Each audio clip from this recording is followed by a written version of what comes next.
Mark Delaney had never planned to live by a lake, but after inheriting the property from a former client who had grown too old to care for it, he found himself drawn into the quiet rhythm of the water's edge, into a silence that was unfamiliar, yet strangely comforting.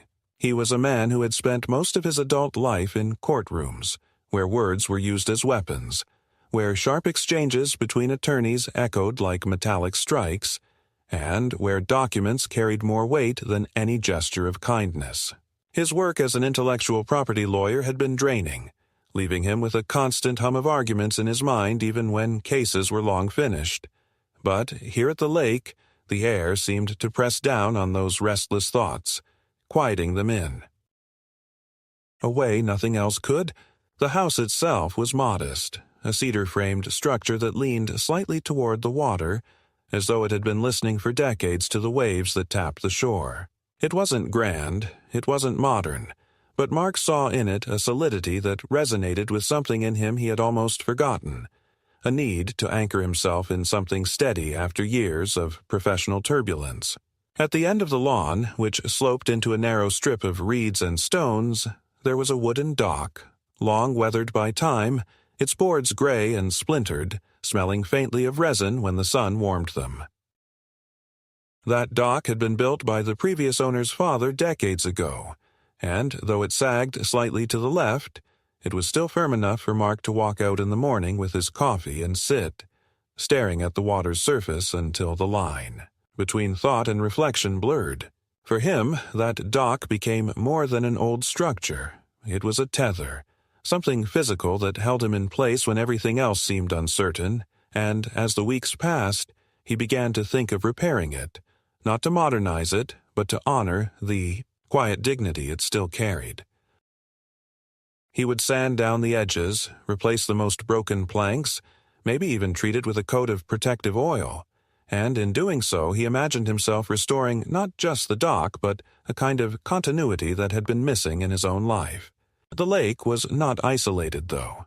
Around its irregular curves sat houses of different eras, some small like his, some strikingly larger, products of recent wealth that seemed to flaunt their glass walls and sharp angles against the softer, older cabins nearby. Directly across the small inlet from Mark's house was one such structure, a villa built with heavy glass panels and steel beams that reflected the sun at odd angles, gleaming in a way that almost blinded him on bright afternoons.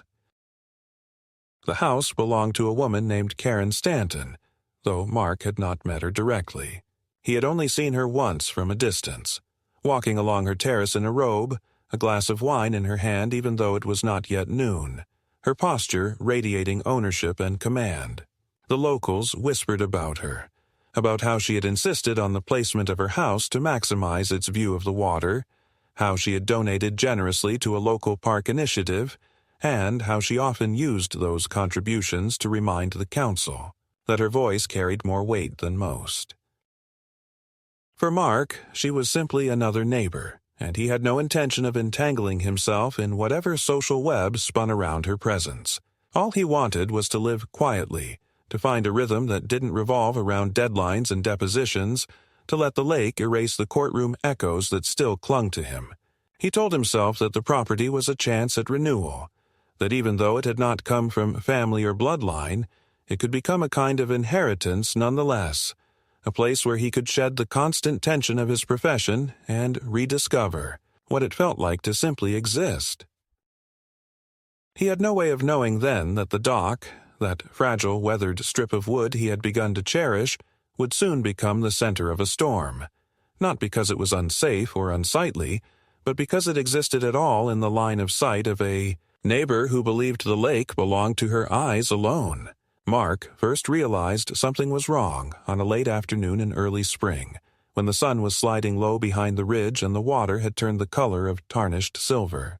He had come back from town carrying a few planks of treated lumber and a box of nails, intending to begin the slow process of restoring the dock, and as he stepped out of his truck he felt an odd silence pressing against him, a silence that was heavier than usual, as if the lake itself were holding its breath.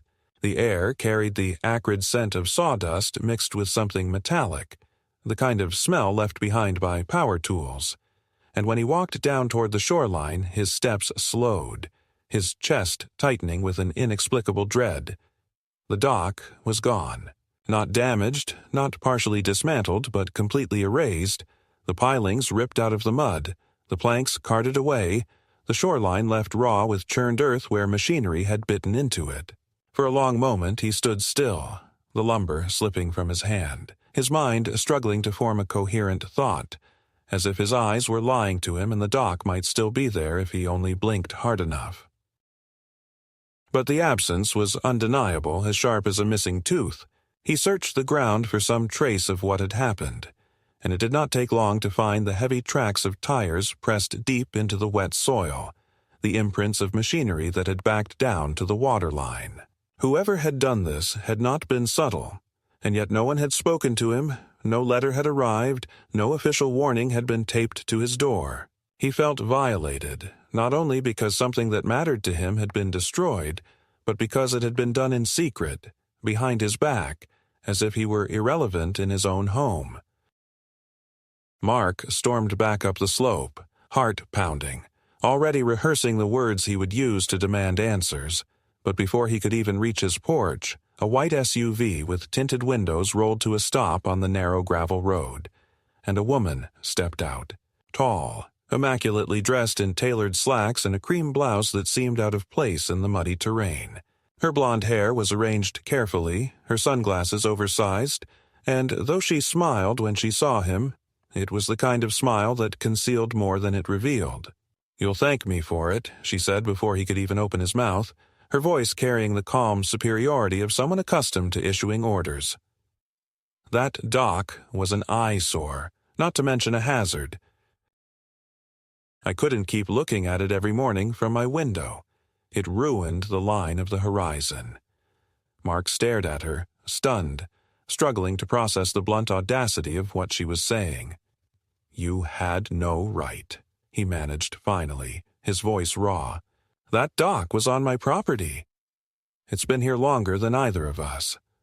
The woman tilted her head slightly as though humoring a stubborn child. "Your property doesn't extend into the water. It never did. My architects confirmed it when they surveyed my land. The shoreline is part of the view corridor tied to my deed. You should be aware of that if you plan to stay here." She said it without raising her voice, yet the words carried a sharpness that made his stomach twist.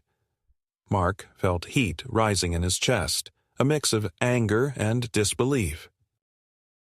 He demanded to see the documents she referred to, but she waved the request aside, saying she didn't carry such things with her, that he could contact her lawyer if he insisted, though it would be a waste of his time because the matter is already settled. She turned back toward her car, clearly finished with the conversation, but Mark stepped in front of her, forcing her to stop. He was not a man easily provoked, but something about her dismissiveness, her casual erasure of his claim, lit a fire in him that years of legal disputes had never managed to ignite. "You trespassed, you destroyed private property, and you think you can walk away," he said, his voice low, measured, the same tone he used when dismantling an argument in court. "This isn't finished." For the first time her smile faltered, just slightly, and then she slid her sunglasses back over her eyes and replied, "Mr. Delaney, everything in life is finished once the papers are signed. You'd do well to learn that." With that, she got into the SUV and drove away, the tires spitting gravel against his boots. That night, Mark sat at the kitchen table surrounded by the scattered contents of an old file box left behind by the previous owner, hoping to find the deed, a survey, anything that would confirm his rights. He had not needed to look closely at these papers before. He had trusted the transfer process, had assumed that a clean title meant security. But as he sifted through yellowed maps and photocopied contracts, a creeping unease began to grow. The shoreline lines were drawn differently on different documents, shifting slightly like a trick of perspective. On one map from the county registry, his property extended a full 20 feet into what was now water, clearly encompassing the dock. On another, more recent version, The boundary ended at a jagged curve that left the dock floating outside his claim. The inconsistency was more than confusing. It was dangerous. He realized that whoever had authorized the demolition might have used the newer map as justification. And if so, the fight ahead would be messier than he imagined. In the days that followed, he contacted the county office, only to be met with vague answers and redirected calls. He drove there in person, sitting in a dimly lit waiting room for hours until a clerk finally admitted, almost with embarrassment, that the shoreline data had been updated the previous year as part of an ecological realignment initiative sponsored by private funds. The name attached to the sponsorship was Stanton, Karen Stanton. She had not only destroyed his dock, she had rewritten the land beneath it. Mark left the office with a folder of printouts, his hand shaking as he turned the pages, each line of text confirming his worst fear. His property had been carved down by legal sleight of hand, and he had been blindsided. The betrayal was systemic, not personal. She had moved through official channels, leaving him with the impossible task of unraveling her trail. Yet even as despair pressed down on him, something harder rose to the surface. He was a lawyer. He understood paper battles better than most, and if she thought she could erase him with a signature, she was about to discover what it meant to provoke a man who knew how to fight not with fists or noise, but with precision, patience, and the relentless pursuit of truth buried in ink and record. Mark Delaney woke the next morning with the same heavy sensation pressing against his chest that he had felt when he discovered the dock was gone, a dull weight of disbelief that had not eased even with a restless night's sleep. And, though his training as a lawyer had conditioned him to treat conflict with a kind of detached logic, this was different because the violation had not occurred in a courtroom or in the abstract realm of contracts. It had been carried out on his land, in the place he had come to depend on for peace, and so every thought he had was tinged with a rawness that left him impatient to act. He began by calling several surveyors, explaining the situation in clipped tones, and arranged for an independent assessment of his property boundaries, determined to prove, once and for all, that Karen Stanton's claims were unfounded. The first team arrived within a week, a pair of men in bright orange vests who set up their tripods and measuring equipment along the shoreline, while Mark stood nearby watching the reflection of the poles in the water ripple like broken arrows. When they returned to him later that afternoon, their expressions carried the weight of discomfort, and the lead surveyor told him carefully that according to the most recent county registry, the legal property line fell short of where the dock had stood, meaning technically the structure was outside his lot. Mark felt his jaw tighten, but when he asked whether older records contradicted that, the man admitted that yes, several maps from the early years of subdivision placed the line further out, but that those records had been archived as obsolete after an amendment filed only a year earlier. The word amendment lodged in Mark's mind like a shard of glass, sharp and refusing to dislodge, and he pressed the surveyor for details, but the man only shrugged helplessly and said such changes were not unusual when developments occurred around lakes, especially when new houses were constructed, and Mark did not need to be told whose house had prompted the change. By the time the surveyors left, he had already decided to confront Stanton again, but when he crossed the inlet by road and approached her property, he was stopped at the gate by a pair of contractors in hard hats who claimed they were there on her. Orders to install additional landscaping to frame the water view. They eyed him with a wariness that suggested they had already been told he might come by, and when he asked to speak with her directly, one of the men smirked and said she was unavailable. Mark turned back without forcing the matter, but the sight of the heavy machinery parked on her gravel drive filled him with the sick realization that she was already taking further steps to entrench her control, expanding her influence over the landscape as though the shoreline itself had always belonged to her. That night he sat down at his desk and began pulling together everything he could find on the previous owner's title, scouring through the faded copies of deeds, easements, and tax records that had come with the transfer. Hours passed as the lamp glared down on the papers, the smell of dust rising from the cardboard boxes, and slowly he pieced together a narrative that chilled him. The property had been properly recorded for decades, with clear boundary descriptions. That included access to the water, but somewhere in the past 2 years a new filing had been introduced, citing environmental correction as justification for moving the shoreline inward, stripping his parcel of its direct contact with the lake. What made it worse was that the amendment bore the signature of a consultant named Frederick Lawrence, the same name he had discovered in the county's records. But when Mark attempted to find professional listings for Lawrence, no surveyor or consultant by that name appeared in any registry of licensed professionals in the state. It was as though the man had never existed except for that single set of documents. Realizing that a ghost signature had been used to alter the legal map of his property ignited a cold anger in him, one deeper than outrage because it carried the unmistakable scent of fraud. And fraud was something he understood intimately from years, of unmasking it in cases that had once consumed his career. He began drafting letters, not only to the county but also to the state licensing board, demanding an inquiry into the authenticity of the filings. The process would take time, and time was something he feared Stanton was using against him. Over the next days, he noticed subtle changes around his home that confirmed she was not content to wait for legal resolution.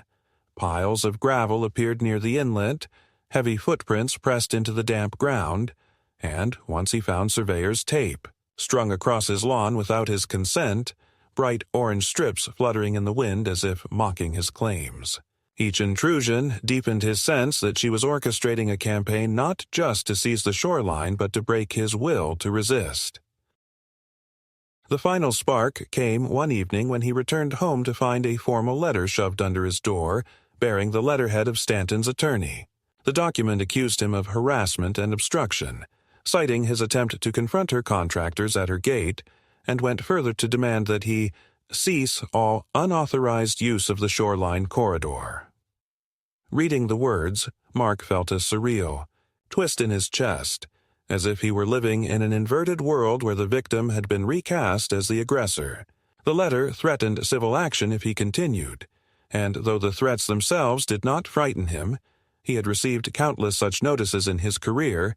They enraged him because they revealed how thoroughly Stanton was weaponizing the legal system, using the very tools he had once relied upon to dismantle him before he could even mount his defense. Mark realized then that this was no ordinary boundary dispute, no neighborly quarrel that could be resolved with calm conversation or shared compromise. This was a siege, deliberate and calculated, and if he allowed her narrative to solidify in the eyes of the county and the court, he would lose not only the dock but the legitimacy of his claim to the water forever. That night he resolved to escalate his fight, not with anger or recklessness but with precision, gathering every scrap of evidence, preparing to drag into the light every inconsistency in her filings, every fraudulent signature, every manipulation of the system she had engineered. He no longer saw himself merely as a man defending his property. He saw himself as standing against a network of corruption that extended beyond his neighbor's arrogance, reaching into the very offices meant to uphold fairness.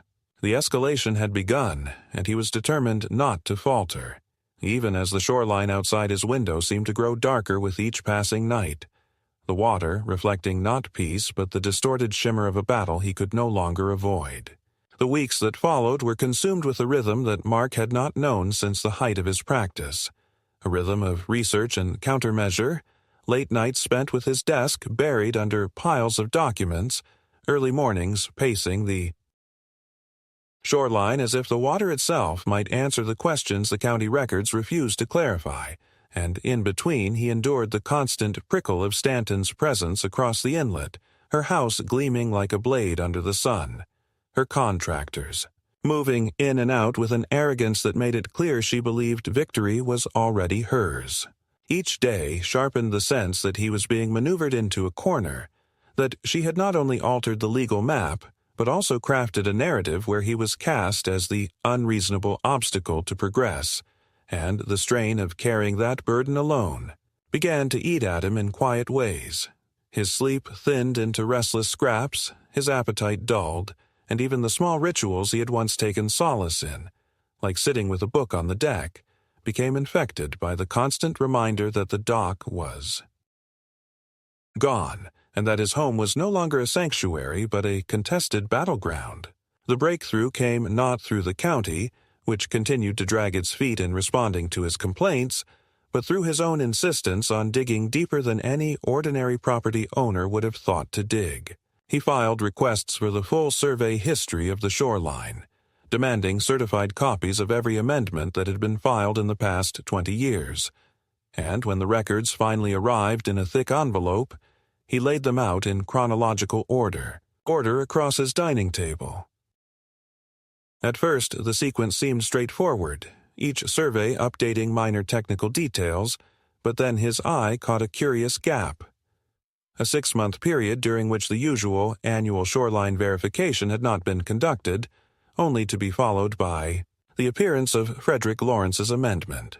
The absence of a routine survey meant that Lawrence's filing had faced no direct contradiction, slipping into the registry without the kind of scrutiny it should have attracted, and to Mark this was no coincidence but a carefully engineered pause, a key gap in oversight exploited by someone who knew exactly how the system worked. The deeper he studied the documents, the more irregularities appeared, small at first, but soon accumulating into a pattern too stark to ignore. The signature attributed to Lawrence was written in a hand that shifted subtly across different pages, the loops of the letters inconsistent in ways that suggested not one signer, but several, as though the name were a mask passed from hand to hand. The notary stamps affixed to the filings were smudged and poorly aligned, unlike the clean impressions he was used to seeing from legitimate transactions, and one stamp in particular bore a date that did not match the notary's commission period, effectively voiding its authority. Each discovery quickened his pulse, not with fear, but with the thrill of recognition. The unmistakable scent of fraud laid bare, and though he knew that presenting these inconsistencies in court would require careful framing, he also knew that they were enough to shift momentum back to his side if he could only keep pressing forward. His decision to hire a private investigator was not taken lightly. He had resisted the idea of bringing outsiders into the fight, preferring to rely on his own training and persistence. But as the threads multiplied, he recognized that he needed someone who could move beyond paperwork, someone who could trace names, addresses, and the human element behind the ghost signature. The investigator he chose was a former colleague from his early career, a man named Thomas Avery, whose specialty had always been exposing shell companies and fraudulent incorporations. And when Mark explained the situation over coffee at a quiet diner in town, Avery's eyes lit with the kind of interest that only appeared when a puzzle promised both difficulty and reward. Within a week, Avery returned with news. There was no Frederick Lawrence in any professional directory, but the name appeared once in a list of subcontractors tied to a construction firm that had gone bankrupt after a corruption scandal 5 years earlier, a firm that Stanton's architect had briefly been affiliated with.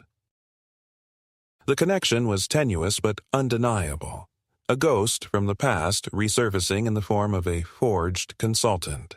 For Mark, this revelation was both vindicating and chilling, because it meant that Stanton had not acted alone, but had tapped into a network of people who specialized in manipulating land records for profit. He began to see the fight not as a personal vendetta between neighbors, but as a deliberate exploitation of loopholes by individuals who profited from bending the law until it broke. The dock was not the true target. It was merely collateral in a larger scheme to consolidate shoreline properties, inflating their value by restricting access and monopolizing the view. This realization deepened his resolve, but it also raised the stakes, because if Stanton had such allies, then every step he took toward exposing her would invite greater resistance. Resistance not just from one arrogant neighbor, but from an entire, chain of interests invested in silencing dissent. The turning point came during a preliminary hearing at the county courthouse, where Stanton had attempted to fast-track a motion declaring the shoreline corridor exclusively hers, effectively extinguishing any chance of Mark restoring the dock. He arrived prepared, armed with the inconsistencies in Lawrence's filings, and when he presented them before the judge, the atmosphere in the room shifted palpably. Stanton, seated with her attorney in the polished oak benches across from him, maintained her composure at first, smiling with the same controlled confidence she had displayed at their first confrontation. But as Mark laid out the contradictions, 2 different notary stamps from the same office, signatures that overlapped suspiciously with samples from unrelated documents, the unexplained absence of routine surveys, the edges of her mask began to fray. Her attorney objected repeatedly, claiming irrelevance, but the judge allowed Mark to continue, noting that the authenticity of filings was central to the case. For the first time, Stanton's narrative faltered, and though no final ruling was made that day, the judge ordered an independent review of the survey history, appointing a neutral assessor to examine the records. This was the shift Mark had been fighting for, a recognition by the court that the matter was not closed, that his claims carried weight, and as he left the courthouse he felt a flicker of strength return, a sense that the tide, however slowly, was beginning to turn in his favor. Yet the victory was tempered by the cold glance Stanton cast at him as she exited, a glance not of defeat but of warning, her eyes flat and calculating, as if to say that the game had only just begun. Back at his house that evening, Mark sat once more at the shoreline where the dock had stood, staring at the rippling water. The fight had grown larger than he had anticipated, and though he now had proof that could unravel Stanton's scheme, he also understood that she would not retreat quietly, that she would draw on every connection, every shadowy ally, to counter him. The midpoint of the battle had arrived, and while he felt the first stirrings of vindication, he also knew that the escalation to come would test him in ways no courtroom ever had, because this was not only about property lines or forged signatures. It was about survival in the face of a neighbor who had built her empire on the certainty that no one would ever dare challenge her. Mark had expected resistance after the judge ordered an independent review of the records, but he had not anticipated the sheer immediacy of Stanton's counterattack, nor the precision with which she shifted the battleground from the courthouse to the realm of everyday life, where the pressure was more insidious, where the smallest inconveniences accumulated into an atmosphere of siege. Within a week of the hearing, he began receiving notices from the local planning board, each citing minor code violations on his property that had never before been mentioned. The angle of his gutter drains supposedly risked runoff into the lake. The color of his exterior paint was claimed to be non-compliant with neighborhood standards. The placement of his recycling bins too close to the roadside constituted a hazard. Individually, the citations were absurd, hardly worth the ink with which they were printed, but together they formed a relentless stream of demands, each with a deadline and a fine attached. And though Mark knew their origin was obvious, Stanton pulling strings through her influence with the board, he also knew he could not simply ignore them, for to do so would risk painting himself as negligent, a reputation that would bleed into the larger case. The harassment did not end with paperwork. Contractors appeared without warning at the edge of his lawn, claiming they had been sent to conduct inspections or soil tests, men who grew defensive when he asked for credentials and who vanished quickly when pressed, leaving behind disturbed ground and flagged stakes that suggested surveys were being run on his land without his consent.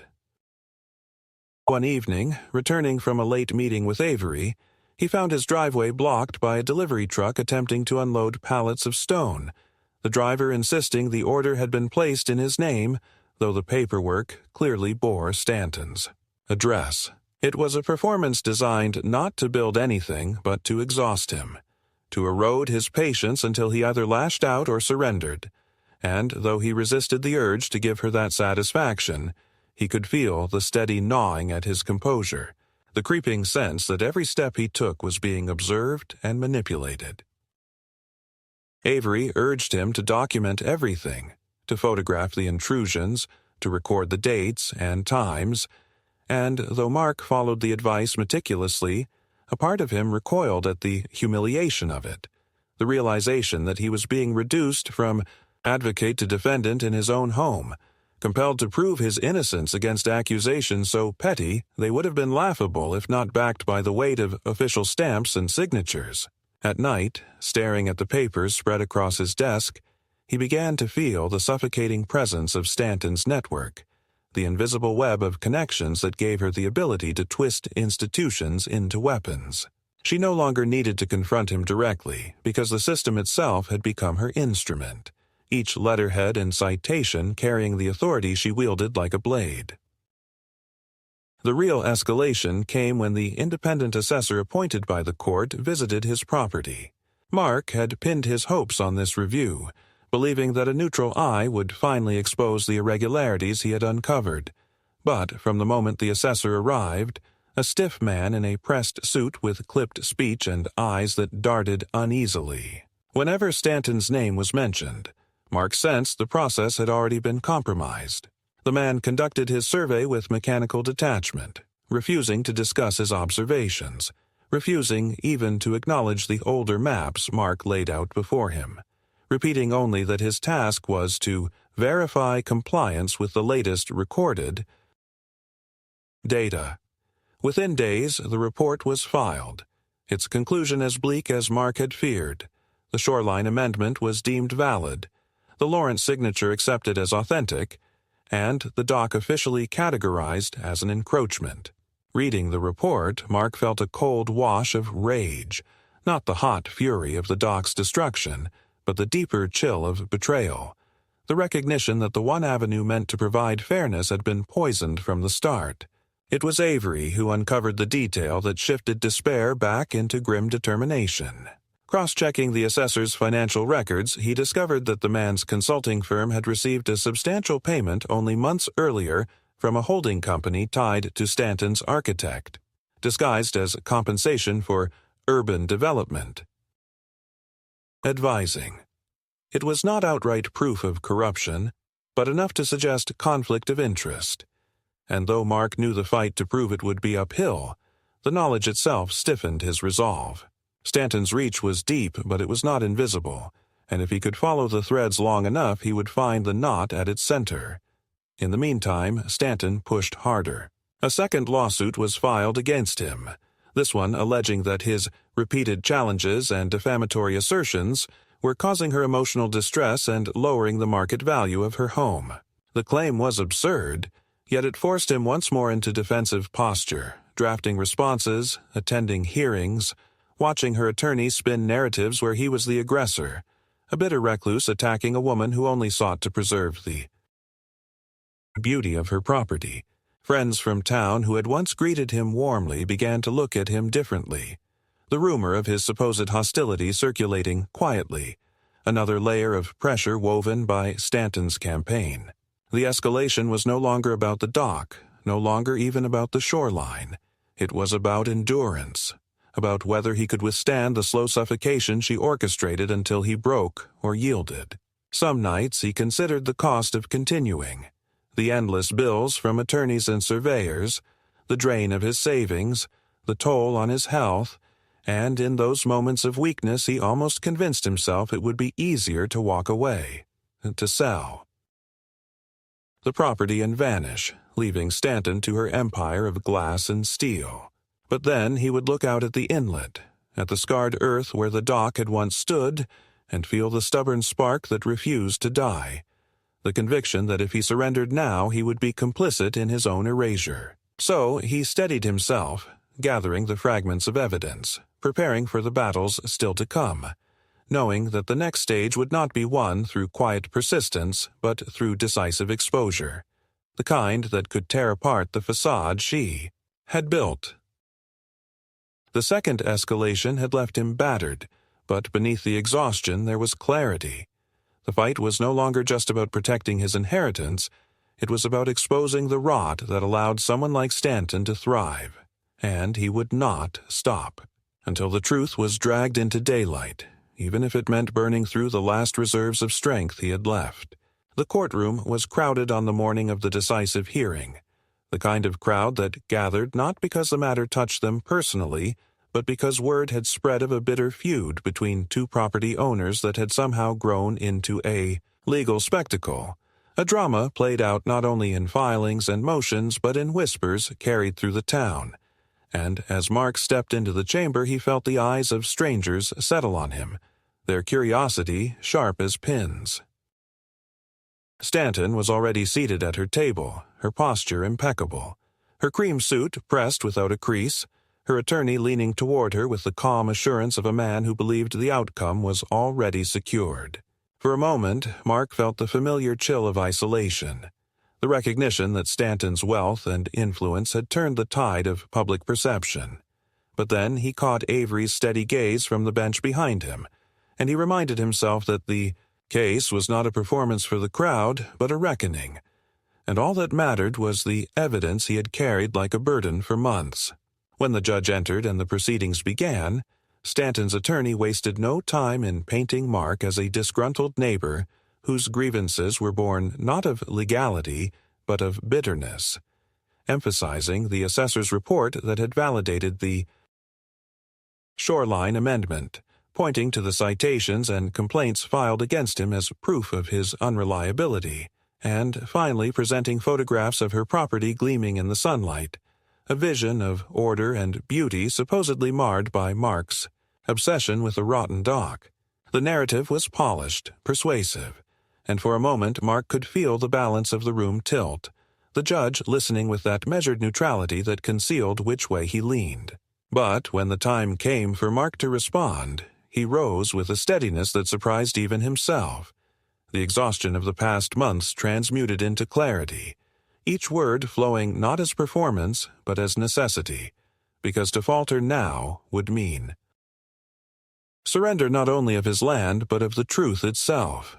He began with the documents, laying them out carefully, the sequence of maps and filings that revealed the suspicious gap preceding Lawrence's amendment, guiding the judge through the inconsistencies as though leading him along a trail of footprints in the snow. He pointed to the mismatched signatures, the notary stamp that bore an impossible date, the payments uncovered by Avery that tied the assessor to Stanton's architect, each revelation layered atop the last until the pattern could no longer be dismissed as coincidence. Stanton's attorney objected repeatedly, but Mark pressed on, reminding the court that property law hinged not only on the letter of the latest filing, but on the integrity of the process by which those filings were created, and here the process had been corrupted at every step. His voice did not rise, he did not shout, but the weight of his persistence filled the room, and he could sense the shift as the judge leaned forward, listening more intently, the mask of neutrality cracking just enough to reveal the flicker of doubt. The turning blow came when Avery, called as a witness, produced the corporate records linking Lawrence's supposed consultancy to the defunct firm that had collapsed under corruption charges. Records that showed the same mailing address as a shell, company now used by Stanton's architect. The chain was not perfect, but it was enough to suggest deliberate fabrication. And when Stanton was asked directly to explain her connection to the payments made to the assessor's firm, her carefully maintained composure finally slipped. She answered with deflection, then irritation, and finally a flash of open anger, her voice rising as she accused Mark of fabricating evidence, of conspiring against her, of being incapable of accepting change. The outburst echoed in the chamber, a crack in the porcelain facade she had cultivated so meticulously, and in that moment Mark felt the tide surge decisively in his favor. When the judge delivered his ruling later that afternoon, the room held its breath. The shoreline amendment was suspended pending full investigation, the Lawrence filings declared suspect, and Stanton was ordered to compensate Mark for the unlawful destruction of his dock, with the added stipulation that any future construction on her property would be subject to heightened review. It was not the complete demolition of her claims that Mark had hoped for, not yet, but it was a victory solid enough to puncture her empire of certainty, a declaration that the system she had manipulated was not untouchable. As the gavel struck, a shiver passed through him, not of triumph but of release, the weight of months of struggle lifting just enough for him to draw a full breath. Stanton left the courtroom without looking at him, her heels striking sharp against the tile, her attorney trailing close behind, and though the crowd buzzed with speculation, Mark heard none of it. He stood still for a long moment, the silence around him ringing louder than any applause, and in that silence he felt the truth of what he had won. Not the final end of the battle, but proof that she could bleed, that the edifice of her influence was not indestructible. The climax had come not with a dramatic collapse, but with the first fracture in her armor, and he knew that from here the unraveling was inevitable, as long as he held fast. The weeks after the ruling unfolded with a strange quiet, as if the lake itself had exhaled after holding its breath for too long, and, though Stanton did not vanish immediately, her presence diminished in small, almost imperceptible steps.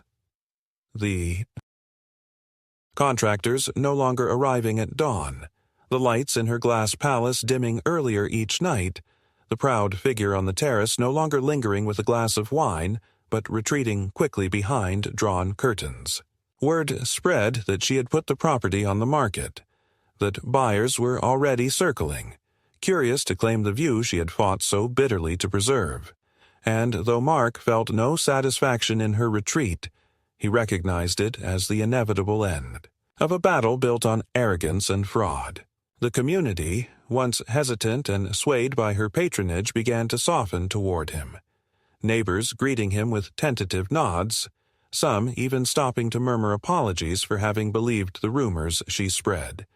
And while he did not hold their caution against them, he found himself wary of their sudden warmth, knowing too well how easily perception could shift with the turn of a document.